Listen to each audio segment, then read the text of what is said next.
โปนาเลฟและคาเคียวอินสัญญาณมือแน่นอนว่าพออยู่ใต้น้ำก็จะพูดจากันไม่ได้ เราต้องสื่อสารกันด้วยสัญญาณมือเอาง่ายๆสัก2 อย่างก็พอแล้วถ้าปลอดภัยดีให้ทำมือแบบนี้โอเคนะถ้ารอแร่ให้ทำแบบนี้คุณโจสตาร์พวกเราคุยกันผ่านสแตนได้ไม่ใช่เหรอครับอ๋อจะว่าไปมันก็ใช่อะนะอะไรกันแค่สัญญาณมือผมก็รู้อยู่อย่างนะ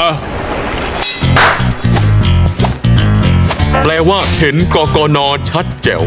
yes